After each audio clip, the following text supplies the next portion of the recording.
Buenas tardes, colegas de Docenmat. Les damos la bienvenida a un episodio más. Bueno, nos damos la bienvenida. Esta tarde estamos conversando con Jonathan Reyes, que es un casi a punto doctor en astronomía. Y bueno, pues le agradecemos mucho a Jonathan que haya aceptado estar esta tarde con nosotros. Y le vamos a pedir en primer lugar que nos platique un poco acerca de su experiencia profesional y dónde está parado en este momento.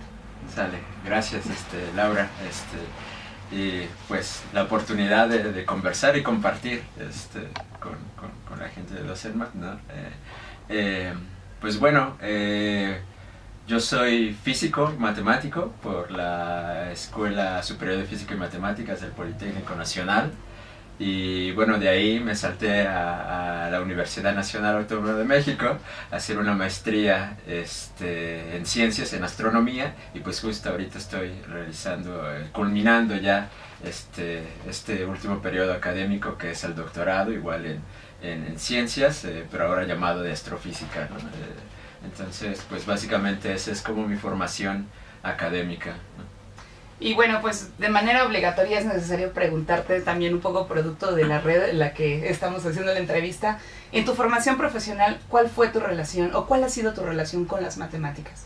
Si quieres narrar incluso un poco desde antes, desde cuando eras niño, o bueno, parte desde el punto de donde quieres partir para platicar sobre eso. Sí, pues en general siempre fue muy amena, pues siempre tuve como la facilidad así de resolver problemas, de hacer como la abstracción. Ahora sé que es abstracción, ¿no? Antes era tomarlo como un juego, ¿no? A mí, pues los ejercicios, ¿no? De matemáticas era como resolver crucigramas o cosas de esos, ¿no?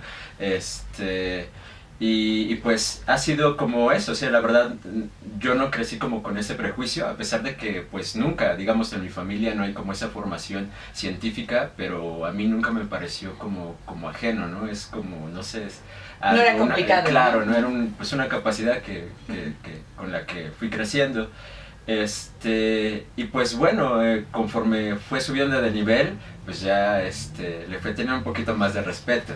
En particular, justo cuando entro a estudiar la superior, allá en física y matemáticas. Entonces yo en la media superior, también una vocacional, pues fue mi formación como matemática, ciencia, ¿no? La ingeniería. Pero digamos que era la matemática vista desde el enfoque de la aplicación, ¿no? La fórmula, o sea, yo lo seguía viendo como esa onda del juego, ¿no?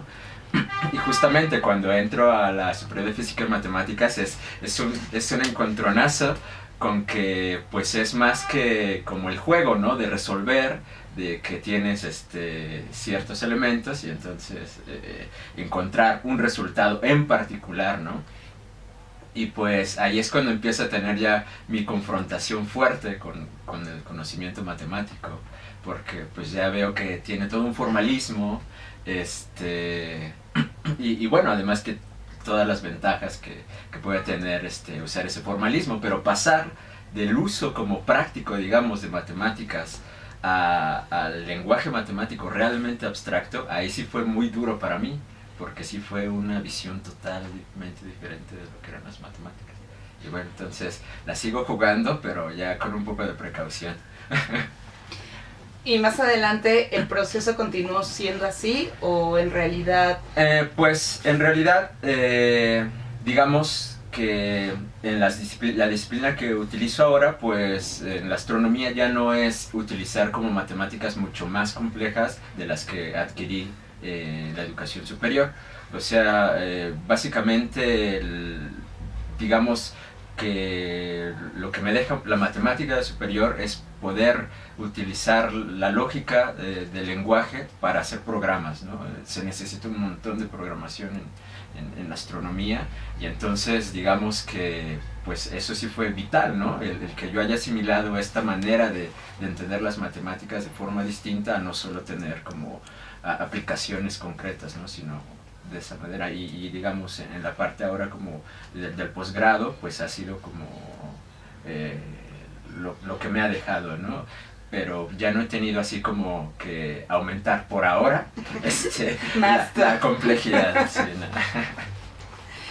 ¿Qué te lleva a estudiar astronomía? O sea, primero estudias en FM y después de FM te pasas a la maestría. Sí. ¿En astrofísica es directamente? Sí, astronomía. Es en astronomía y tú te especializaste en astrofísica. Sí, sí. ¿Qué te lleva a comenzar a estudiar astronomía? Pues la verdad es que siempre me llamó la atención el cielo. Yo creo que al final esa contemplación es lo que me llevó como a converger a la astronomía. Pero inicialmente pues pasé por todas las pues las querencias de un niño, de un adolescente, de querer ser, ¿no? Porque, no sé, hablando ya en particular como en la formación superior, yo empecé a trabajar primero con el lado de la física totalmente opuesto. Empecé a trabajar con la mecánica cuántica.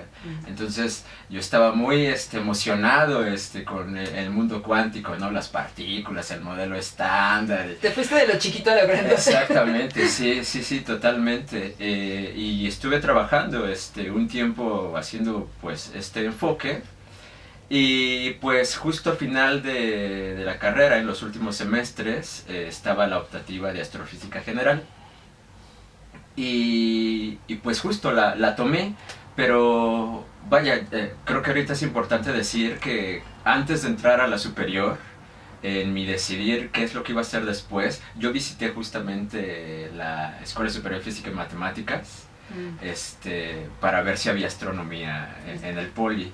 O sea, en realidad ya era como, sí lo tenía pensado hacer, solo que en el camino de la carrera pues se te presentan un montón de cosas y entonces yo quedé totalmente atrapado por el conocimiento de la cuántica, pero justo una vez que veo que aparece la materia en los últimos semestres como optativa, pues la tomo y entonces es como que el recuerdo, ¿no? Así de que yo venía en realidad por astronomía y no por mecánica cuántica. De un amor primero. Exactamente. Así. Y pues justo, o sea, a partir de ahí es como ya con la nueva visión que tenía, ¿no? De pues la ciencia, es que también miro a la astronomía de una manera totalmente diferente, ¿no? Porque a pesar de que había leído mucho acerca de astronomía, pero no era, en general digamos que era como lo más común, ¿no? El movimiento de los astros, posición de los astros, etcétera, ¿no? Entonces el haber pasado por todo física y matemáticas y al final llegar a esta materia, pues reactivó como mi gusto de estudiar astronomía. Muy bien. Jonathan, aparte de las muchas actividades que realizas y de los muchos proyectos en los que estás metido, eres nahuablante. ¿Puedes platicarnos acerca de tu proceso de adquisición de lengua? O si ya naciste, digamos que si fue tu lengua materna, ¿puedes platicarnos un poco acerca de tu vida como nahuablante? Sí, pues en realidad digamos que llevo como la mitad del tiempo de mi vida como nahuablante. Y en mi caso no es mi lengua materna, sino la paterna, porque el que es nahuablante totalmente así toda su vida es mi papá. Y pues bueno, o sea, yo desde muy pequeño yo escuché hablar a mi padre, ¿no? En náhuatl, pero pues para mí pasaba más que como una curiosidad, ¿no? Y era una curiosidad contenida porque cuando yo preguntaba a mi mamá, cuando íbamos por ejemplo al pueblo de mi papá, yo veía a mi papá que empezaba a hablar con sus hermanos, etcétera, pues en náhuatl. Y entonces me causó curiosidad y yo me acercaba con mi mamá y decía, pues, ¿por qué hablan así, no? Y pues mi mamá solamente decía, no, pues es un dialecto, ¿no? Pero ya no me decía más al respecto. Y entonces, pues yo cuando me acercaba con mi papá, pues sí le decía así como que, pues, ¿qué es lo que hablas, no? O qué, ¿cómo se dice? O así. Pero mi papá siempre lo mantuvo al margen, en realidad siempre lo mantuvo al margen. Y no fue justo, sino hasta como a los 15 años que me puse realmente así insistente. Y entonces, pues mi papá ya empezó a soltar así como bueno, está bien, para que no molestes, ahí te va como esto, ¿no? Y me empezó ya a enseñar como palabras pues básicas, ¿no? Como lo cotidiano, ¿no? Así en realidad no fue una enseñanza así total, sino ya era tratar de pues utilizar como los saludos, ¿no? Con lo que convivíamos, la comida, los utensilios y demás. Y entonces ahí fue como la manera de que pues como a partir de esa edad empecé a tomar el lenguaje, ¿no? de mi papá. Y pues bueno, yo con mi forma de pensamiento que era casi como muy así de sistemático, ¿no? Así, pues de repente yo decía a mi papá, pero y entonces si tú dices esta frase de esta manera, ¿cómo se diría en el pasado de tal persona, en la persona tal, exacto. El pluscuamperfecto de... Esa era la palabra que buscaba. Así. Y entonces mi papá me miraba así como que... No, o sea, ¿qué quieres decir? Y te digo, ¿no? Y entonces ya así. Y entonces de repente como para mi lógica, así, y sobre todo porque pues yo había tenido ya como el acercamiento a aprender una lengua extranjera como el inglés o el francés, entonces al yo estudiar esas otras lenguas pues hay como reglas y eso, entonces yo esperaba lo mismo también de este lenguaje, entonces pues sí, justamente fue como mi papá pues no podía darme como esa parte, sino simplemente el lenguaje tal, ¿no? Como se habla, que puede o no respetar reglas, pero que es válido para la comunidad en donde se está hablando. Y pues bueno, después como yo quería como tener ese conocimiento como tal, pues justo después fue que empecé a tomar como clases, ¿no? De náhuatl para aprender como la gramática, en realidad. Y entonces es ahí como se va como concretando como todo el conocimiento que sí está teorizada totalmente y... Ajá, sí, exactamente. Y también te das cuenta que pues hay náhuatl en distintas variantes en todo el país y que pues la tuya no es la única, sino hay muchas maneras de nombrar las cosas en náhuatl. Nada más así como pregunta curiosa, ¿es posible, si hablantes nahuablantes de distintas regiones siempre se pueden entender? O sea, siempre va a haber puntos en común que va a hacer que se entiendan, o podría ser que hay regiones donde el náhuatl es tan diferente que puedan no entenderse. Yo creo que hay puntos en común que pueden dar como una idea de lo que está hablando una región y otra, pero yo creo que sí sería un poco complicado en general que hubiera un entendimiento al 100%. No sé, yo entre los náhuatl que veo que son muy diferentes en contraste a los demás es el náhuatl de Guerrero. Si tienen una forma muy distinta de expresarse las palabras, por supuesto, sí hay cosas que se han conservado y que están en común en todas, pero que tengas una poca cantidad de lenguaje en común con las otras regiones no te da como suficiente para que se entienda en todas las regiones. Realmente poco a poco se han ido haciendo pues lenguajes distintos, bueno, en este caso sí ya dialectos, ¿no? De la misma lengua. Ajá. Exacto. Jonathan, eres nahuablante y después también eres poeta. A veces. A veces. Y escribes en náhuatl. Sí. ¿Qué fue primero, el náhuatl o la poesía? La poesía,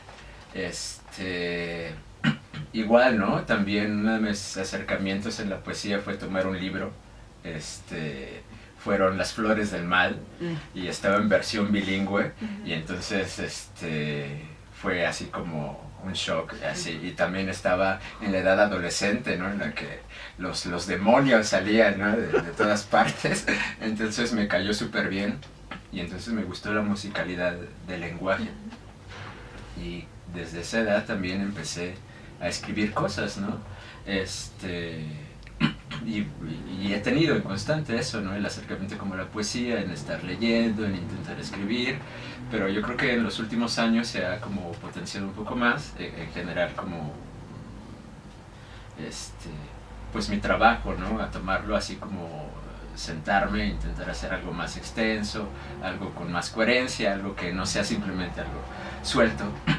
Y pues justamente aprovechando pues el náhuatl y pues no sé, voy a decirlo como tomando un poco la bandera de que el náhuatl es un lenguaje que sigue vivo, que está presente, que pues usar esta idea de que pues se puede crear, ¿no?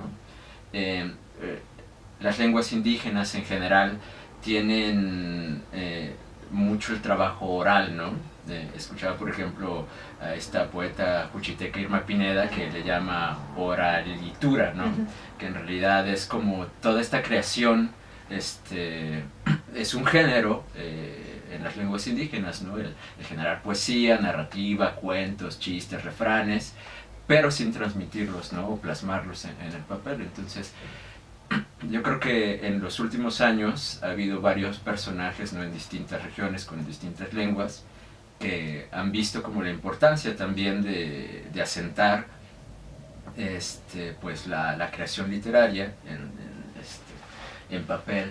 Y entonces pues justamente es que pues yo acercándome principalmente como a la obra de poetas como Natalio Hernández o Juan Hernández, que son nahuas de Veracruz, me acerco a su poesía y entonces empiezo a ver como cuáles los temas que están tocando principalmente, porque pues son poetas vivos, ¿no? Que he tenido la oportunidad de saludarlos y decirles cuánto amo su trabajo y la influencia que han hecho, ¿no? En lo que ahora yo hago. Y pues es pues eso, ¿no? Me ha motivado esto a también yo realizar escritura, poesía escrita y también al oral en la lengua náhuatl.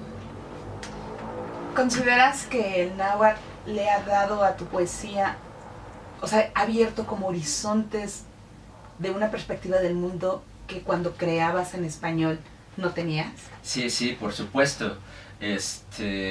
Algo que tiene el náhuatl es que no nombra las cosas, o bueno, en comparación al español, no nombra las cosas como algo único. En el solo momento en el que la lengua es aglutinante, utiliza palabras básicas para nombrar un objeto, ¿no? O fenómeno. Entonces, desde ese punto de vista, el náhuatl empieza a ser, es un lenguaje metafórico en el que además tiene un dinamismo. Y esto lleva muchas veces a que en un lugar, en una región, se nombre un objeto de esta manera, pero tenga un nombre distinto en otra región. ¿Por qué? Porque las metáforas que se forman, pues, tienen que ver con lo que exactamente, con lo que está a tu alrededor.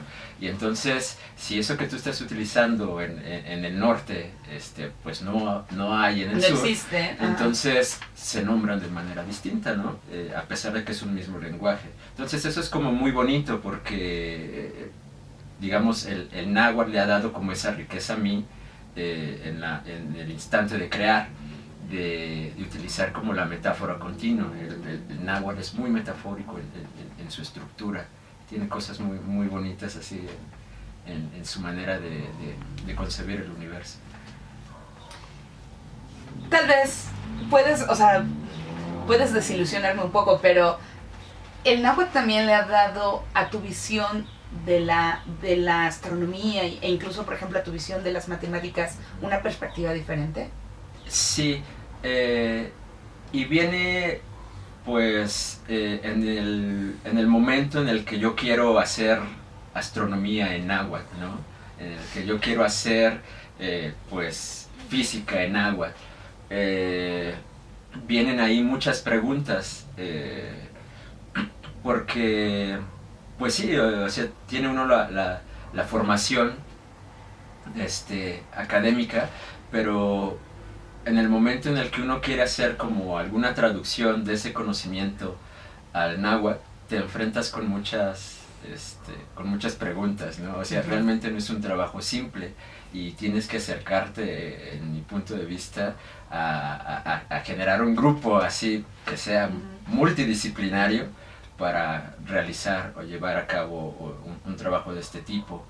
En particular, pues esto de las variantes, ¿no? Si uno va a intentar de explicar algo de la astronomía en náhuatl, pues es en qué variante lo voy a hacer, ¿no? Y una vez que tienes como fijado en qué variante lo haces, pues ahora es el reto de, ¿existe esta palabra en el lenguaje o hay que crearla? ¿Es necesario crearla? ¿La tomamos prestada del español? Eso es una cosa realmente como muy compleja. Y luego viene pues otra cosa, como realmente la comunidad necesita ese conocimiento o tiene ya su propio conocimiento de lo que concibe como universo. O sea, realmente es como muy complejo el trabajo así de, pues como mezclar una disciplina con otra y que pues no había tenido antes, sino hasta ahora. Jonathan, aparte de todas esas actividades, también haces música. Bueno, también tocas música. ¿Cómo se combinan o cómo has logrado ir ajustando en términos como del conocimiento, en términos como de la riqueza que te da cada una de las disciplinas diferentes que trabajas? ¿Cómo se van como mezclando y uniendo esas experiencias en tu filtrar profesional, digamos, sí, en tu trabajo profesional? Sí, pues yo creo que es una necesidad. Bueno, yo lo veo como que todos deberíamos tener la posibilidad de realizar como distintas actividades. Yo creo que cuando uno realiza una simple cosa y así de repente cuando hubo una temporada en la que solamente era pura astronomía, o sea, la astronomía me gusta, me apasiona, pero el estar haciendo una simple cosa me estaba como asfixiando el espíritu, ¿sí? Entonces necesitaba como de alimentarme de otras cosas y pues es justo, ¿no? Que uno lo hace a través de otras personas, ¿no? De convivir, de conocer, de compartir y pues es como la manera, ¿no? Pues en la parte como de la música, pues conocer a la gente con la que empecé a tocar, ¿no? El aprender a tocar un instrumento y pues hacer como las analogías, ¿no? De si puedo tocar este instrumento de esta manera y uno pues con el conocimiento que tiene uno trata como de hacer asimilaciones o comparaciones para que el aprendizaje sea más leve o uno pueda avanzar mucho más. Pero pues yo creo que en particular como el trabajo de la música, compaginarlo con la poesía, y luego un poco con la astronomía, yo creo que ha sido un proceso que se ha dado como poco a poco, porque inicialmente pues la parte musical ahora ya es también como algo catártico, pero inicialmente el pretexto fue traducir la versada del son jarocho en náhuatl, y que se cantara también, ¿no? Uh-huh. Y pues es como poco a poco se han como unido estas tres disciplinas que principalmente hago ahorita, pues para intentar hacer como darle como esa como coherencia, buscar así como que se compaginen unas con otras. Digo, al final pues yo creo que de repente intento hacer como una versada que sea en náhuatl y que tenga elementos astronómicos. Entonces, pues eso sería como algo muy bonito, ¿no? Para mí, lo siento. Pero sí, es un trabajo que se va dando poco a poco. O sea, porque cuando, al inicio, cuando yo intenté traducir en náhuatl, uh-huh, varias de la versada, con el tipo de rima que tenía. Exactamente. Yo desconocía así como que alguien pregonaba y que alguien respondía y eso. Y que además, pues los versos tienen una métrica bien particular, ¿no? Porque uh-huh, yo pensaba que se podría, porque es lo que yo había escuchado, de repente hay traducciones que ya existen en el náhuatl, pero al cantarlas son como muy, se forza mucho porque no obedece a la misma métrica, claro. ¿no? Entonces yo desconocía también eso, y entonces al entrar a la parte como de la música, del son en particular, pues me doy cuenta de esta como dinámica que existe, aprendo esa dinámica y entonces remiro las traducciones que había hecho y dije, no, esto no sirve, hay que volver a rehacer a que no se pierda la idea, pero que además realmente ahora sí tenga esa, que respete así como las reglas musicales que hay en el género. Bien. Jonathan, quisiera preguntarte, ¿de qué manera crees tú que en el aula, en el aula donde el profesor de matemáticas tiene que trabajar, puede mostrarle a sus alumnos, o sea, a través de las matemáticas, más allá de los números, digamos? Sí. O sea, ¿de qué manera puede impregnar en su clase, o desde tu punto de vista, o desde tu experiencia, puede impregnar un poco más allá de enseñarles a sumar, a restar, o sea, de enseñarles el lenguaje matemático? Sí, pues quizás voy a tomar como ejemplos así, bueno, a lo mejor para mí parecen como que son como tal vez un poco fáciles o evidentes.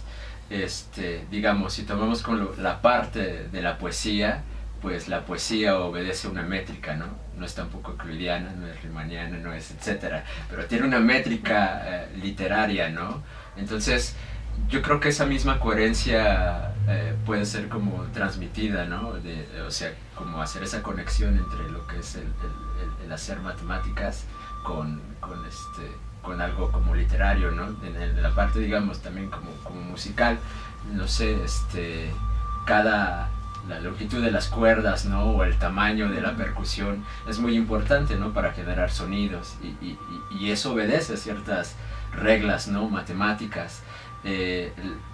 Yo creo que lo complicado ahí es cómo hacer ese conocimiento, que puede ser como muy abstracto a veces, a hacerlo como entendible o palpable. Y yo creo que ahí depende como mucho de la imaginación también del docente, ¿no? Una, el lugar donde se encuentra, y usar los recursos que tiene a su disposición, ¿no? A lo mejor no es muy fácil conseguir un instrumento de cuerdas o algo así, no lo sé, pero tiene que ver con la manera en la que pues las condiciones y los instrumentos, ¿no? en general que tiene para transmitir o llevar ese conocimiento, y pues en general, o sea, yo creo que pues eso es como el reto, el quitar como ese sentimiento como abstracto de las matemáticas. O sea, evidentemente si estás en un aula con niños pequeños, ¿no? De primaria, no vas a mostrarles como ese sentir abstracto de las matemáticas, ¿no? Sino que es importante que a donde quiera que miren vean que existen las matemáticas, ¿no? En esa manera. Y yo creo que una manera es como hacer ejercicios lúdicos, y actividades, ¿no? que asienten el conocimiento matemático que se quiera transmitir, pero pues evidentemente sí depende de mucho, yo creo, ¿no? Como de la imaginación de cada quien, ¿no? Un trabajo interesante sería, ¿no? Como pues hacer, quizás ya existe, pues también como grupos interdisciplinarios, ¿no? En donde se trata de hacer así como pues no sé cómo llamarlo, pues un esquema, recetas, ¿no? Así de ejercicios que se puedan realizar para asentar conocimiento matemático a través de diferentes experiencias. Exactamente. Otra cosa también que es importante es como pues la parte como histórica, ¿no? Yo creo que México en particular tiene un legado matemático, científico muy importante, y tal vez valdría la pena como retomar esta visión en particular de las matemáticas, ¿no? Digamos, hay mucha gente que conozco, no sé, por ejemplo, en la ENA, ¿no? O en antropológicas en la UNAM, que están trabajando justo con esta idea demostrar cómo eran las matemáticas según los mayas, según sus conceptos, y entonces eso ya también hace un poco como el link, ¿no?, entre pues las matemáticas y el contexto histórico y social que ha sido y es México todavía. Y en el caso concreto de tú como astrónomo, ¿qué en general de matemáticas, de ciencias, puede enseñarle? ¿Cómo puede acercar el universo y toda la complejidad que el universo implica al salón de clases, al aula, con sus alumnos?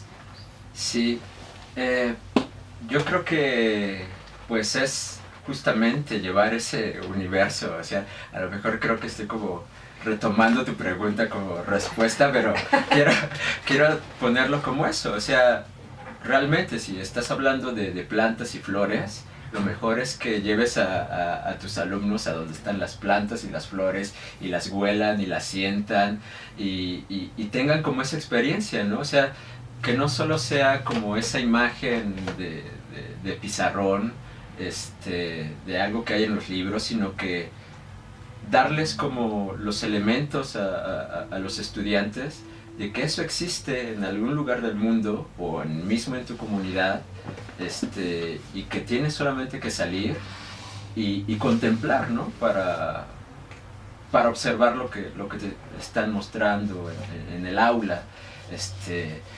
Evidentemente hay cosas que son mucho más complicadas de llevar a un aula, ¿no? Y entonces, pues yo creo que en ese sentido, pues si no hay una manera de que exista en el campo o en tu colonia donde estás, pero quizás existe la posibilidad de armarlo con papel o con algún otro material, ¿no? Yo creo que eso, el hacer palpable el conocimiento y no dejarlo solo como en lo abstracto y que solamente unos cuantos pueden tener esta abstracción, yo creo que eso es bien importante, ¿no? Mostrar que está al alcance de todos y no solamente hacer esa idea, sino que exista, ponerlo al alcance, eso me parece. Bueno, falta una pregunta vinculada a algo que yo desconozco en lo absoluto, pero que es como de mucha relevancia, acerca de las ondas gravitacionales. ¿Puedes hablar, o sea, un poco mencionar de qué manera este gran descubrimiento puede ser llevado al aula, al salón de clases? Sí, yo creo que existe el descubrimiento realmente fue muy importante. Las ondas gravitacionales ya habían sido predichas hace un siglo por Albert Einstein, ¿no?, a través de su teoría de la relatividad general. Y bueno, a pesar de que esta teoría ya ha pasado un montón de pruebas y ha mostrado su eficacia, las ondas gravitacionales aún no habían sido detectadas como tal. Entonces, justamente pues en la última década, pues se empezó a generar toda la infraestructura para poder hacer la detección de estas ondas gravitacionales. En particular se construyeron interferómetros, ¿no?, que son es construir caminos ópticos de rayos láser, y entonces medir cuál es como el camino o la distancia que recorre un haz de luz. Y pues la idea es que al modificarse la distancia del camino óptico de la luz, pues se generan patrones de interferometría. En este caso, pues lo que se esperaba era justamente que si se tenían dos brazos exactamente iguales, por los cuales pasaba el mismo haz de luz, las ondas gravitacionales, al deformar el espacio, pues modificaran el tamaño de algunos de estos brazos, y entonces se generaran, se pudiera detectar pues estas situaciones de interferometría. Y pues justamente la detección ocurrió en el mes de octubre pasado. La noticia se dio apenas hace un mes. Ya existe como el reporte científico de este descubrimiento. Y pues toda la comunidad estaba pues muy contenta, la comunidad científica, porque pues bueno, le daba otra vez la razón a Albert Einstein, pero para la cuestión astronómica en particular, abre un universo distinto. O sea, el astrónomo no solamente contempla la luz, las estrellas, es decir, sino en realidad debe ser un experto de la luz, porque es lo único que nos llega. Todo lo que sabemos del universo, los planetas, las estrellas, las galaxias, es a través de la luz. Entonces, en la medida en la que podamos interpretar la luz que nos llega del universo, uno es astrónomo. Pero hay objetos en el universo que no emiten radiación, digamos los agujeros negros, y además existe una frontera en el universo a partir de la cual ya no hay radiación, porque en los primeros instantes, según la teoría más fuerte acerca de la formación del universo, hubo un momento en la historia de la evolución del universo en la cual la materia y la luz estaba acoplada. Entonces, a partir de ese momento hacia más en el pasado del universo, no es accesible porque ya no hay radiación. Entonces el astrónomo en realidad ahí deja de jugar un papel importante porque ya no se puede ver. Pero sin embargo, ahora que ya hay ondas gravitacionales, pues podemos inferir lo que no vemos a través de la deformación del espacio-tiempo que generan el propio universo en sus estados primarios o primitivos, y otros objetos que no observamos. Entonces yo creo que es algo bien interesante porque en este caso ahora tenemos es como tener un nuevo lenguaje de cómo dialogar con el universo. Entonces yo creo que eso es también como interesante, ¿no? Tratando de hacer como la analogía, la metáfora de a pesar de que tenemos una misma cosa, suena y se llama distinto con otro lenguaje, ¿no? Es así como muy bonito. Aprendes a ver con otros ojos lo que estás estudiando. Y yo creo que eso es también muy importante, ¿no? El momento cuando tú enseñas algo, a veces, por ejemplo, tengo un poco la experiencia así con mi sobrino, que está en la primaria haciendo matemáticas, y entonces resuelve tal cosa, y entonces yo le digo, pero entonces tú te puedes ahorrar estos pasos si haces esto. Y entonces él queda así como sorprendido y dice, sí es cierto.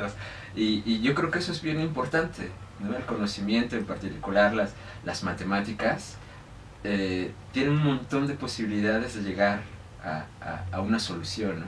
En este caso, mirar el universo con otros ojos, ¿no? A través de radiación, a través de formaciones del espacio-tiempo, es como lo mismo, ¿no? Aprender a contemplar el universo, todo, con otro tipo de lenguaje, ¿no? Y estar consciente que así como existe eso, pueden haber otras posibilidades que te van a ayudar, ¿no? A comprender mejor el lugar donde estás. Yo creo que eso también es un poco así en la cuestión de alguien que es invidente, es más sensible a otros sentidos, ¿no?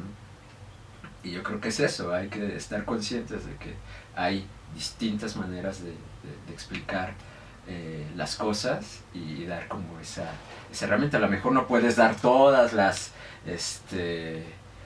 formas de resolver un problema porque pues tienes que cubrir, ¿no? Un programa, por decirlo así, pero yo creo que sí es importante como estar todo el tiempo mencionando eso, ¿no? Esta es una manera de hacerlo, existen otras, ¿no? Y jalar un poco como la curiosidad, ¿no? Para que el alumno diga, pues, a ver, ¿cuál? Descubran nuevos. Exactamente. Ajá, exacto. Pues Jonathan, te agradecemos mucho tu presencia aquí. Y pues muchas gracias a los colegas de Dos and Math por dedicarnos un tiempo para ver este video. Muchas gracias, Laura. Pues.